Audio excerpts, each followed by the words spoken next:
Bismillahirrahmanirrahim. Assalamu alaikum students. In today's lecture we have some most common MCQs from past papers. And he MCQs past papers में mostly scientific instruments माई आहिनि.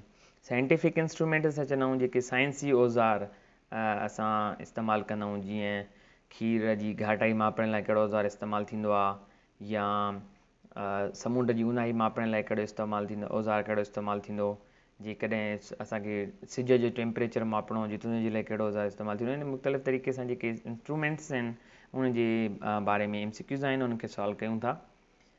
Question number 1 आहे, are blood pressure is measured with. Blood pressure जेको आहे असांजो उहो कहिड़े instrument सां मापींदा आहियूं. ऑप्शन ए आहे एनीमोमीटर, बेरोमीटर, स्फिग्मोमेनोमीटर या रेक्टर स्केल. त करेक्ट ऑप्शन थींदो सी, यानी कि स्फिग्मोमेनोमीटर.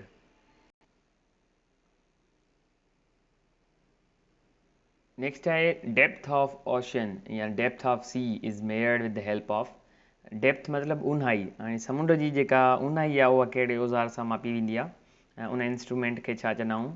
त ऑप्शन बी थींदो fathometer. So correct option B, fathometer. Next, which instrument measures earthquake. Earthquake जो मतिलबु हूंदो आहे ज़िलज़िलो. ज़िलज़िलो असां कहिड़े औज़ार सां मापींदा आहियूं अर्थक्वेक. त हिते थींदो रेक्टर स्केल, यानी कि ऑप्शन सी इज़ करेक्ट.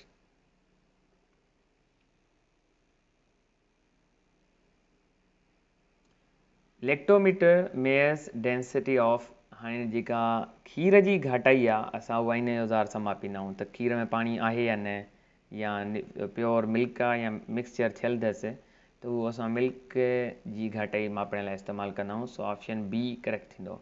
इहो पास्ट पेपर्स में तमामु घणा दफ़ा अची चुको आहे. CSS स्क्रीनिंग में ऐं पास्ट पेपर CSS जा जेके आहिनि उन्हनि में बि MCQs अची चुको आहे. त अहिड़े क़िस्म जा MCQs तव्हां जेके आहिनि उहे ज़हन में रखी छॾियो. The thermometer is a device to measure. इहो तमामु ईज़ी आहे. थर्मोमीटर छा मापींदा आहियूं, टेम्परेचर. ऑप्शन ए करेक्ट आहे. सो आंसर ए थींदो. Which instrument determines amount of rain. जेको मींहुं वसंदो आहे ऐं मींहं जो पोइ मिक़दार सां मापींदा आहियूं त केतिरो मींहुं, केतिरा सेंटीमीटर ऐं मिलीमीटर मींहुं वसियो, त उहो असां रेन गेज सां मापींदा आहियूं. So option D is correct.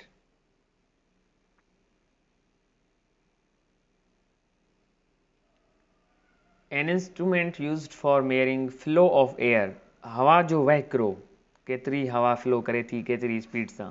हवा जो जेको फ्लो आहे उनखे मापण लाइ कहिड़ो औज़ार इस्तेमालु कंदा आहियूं. Option B is correct, aerometer.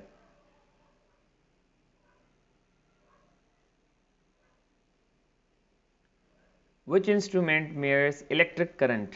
Electric current जे लाइ असां एम मीटर इस्तेमालु कंदा आहियूं. त ऑप्शन ए सही थींदो. इलेक्ट्रिक करंट जी मतिलबु बिजलीअ जो करंट.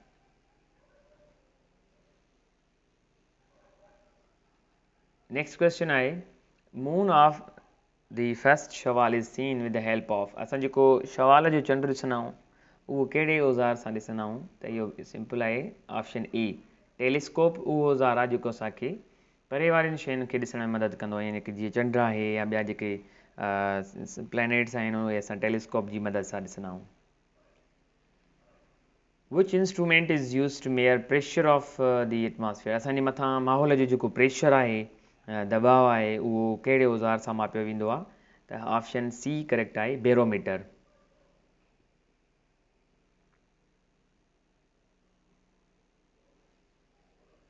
विच instrument is use to measure speed of the wind. हवा जी रफ़्तार कहिड़े औज़ार सां मापी वेंदी आहे. हाणे हवा जी रफ़्तार असां मापींदा आहियूं एनीमोमीटर. ऑप्शन डी करेक्ट आहे. असां हिनखे ऑप्शन बी सां बि कंफ्यूज़ कंदा आहियूं, त हिन में कंफ्यूज़ न आहे थियणो. जॾहिं फ्लो ऑफ एयर चवे त पोइ एरोमीटर, जॾहिं स्पीड ऑफ विंड चवे त पोइ anemometer.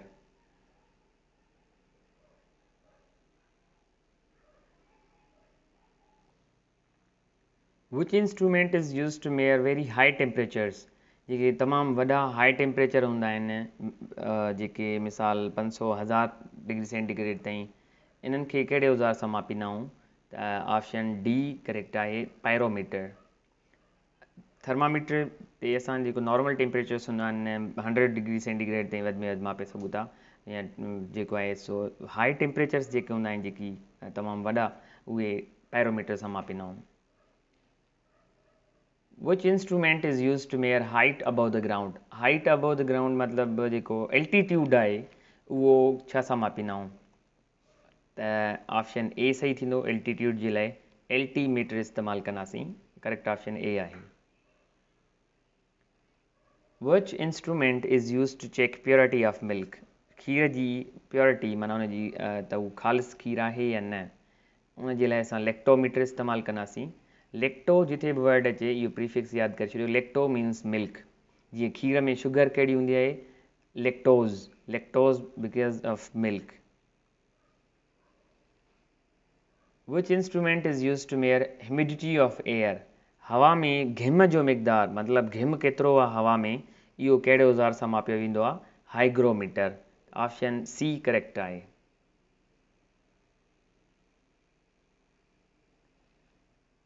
Odometer is use to measure. Odometer जे असां छा जे लाइ इस्तेमालु कंदा आहियूं? स्पीड मापण जे लाइ. सो स्पीड खे मेयर करण जे लाइ ऑडोमीटर इस्तेमालु थींदो आहे. Which instrument is used to measure thickness? कंहिं बि शइ जी थिकनेस जीअं का बि लोह जी चादर आहे या को बि पेज आहे पनो आहे उनजी थोल केतिरी आहे उनखे मापण लाइ स्क्रू गेज इस्तेमालु कंदा आहियूं. Micrometer screw gauge. Option B correct आहे. Which instrument is used to detect radioactivity? Radioactivity मतलब ताबकारी. ताबकारी शुआ कहिड़ी जॻह था निकिरनि था किथे आहिनि केतिरे मिक़दार में आहिनि उहे गेगर काउंटर इस्तेमालु कंदा उन जे लाइ. So option A is correct. Which instrument is used to measure heat? Heat जे लाइ असां कहिड़ो औज़ार इस्तेमालु कंदासीं? कैलोरीमीटर. ऑप्शन डी करेक्ट आहे. Which instrument is used to measure very small current? Just electric current जेको नॉर्मल आहे उन लाइ असां एमीटर इस्तेमालु कंदा आहियूं. पर तमामु स्मॉल करंट्स जेके हूंदा आहिनि नंढो तमामु करंट हूंदो त उन लाइ असां गैल्वेनोमीटर इस्तेमालु कंदासीं. सो ऑप्शन सी करेक्ट आहे. Option C is correct. Galvanometer. Which instrument is used to see for या distant objects? फॉर मतलब परे वारी जेके शयूं आहिनि त ऑप्शन ए करेक्ट आहे. टेलीस्कोप. त ही इंस्ट्रूमेंट्स जे बारे में इंफॉर्मेशन हुई एंड होप त तव्हांखे इहा सुठी लॻी हूंदी. See you in the next video lecture. Thank you very much.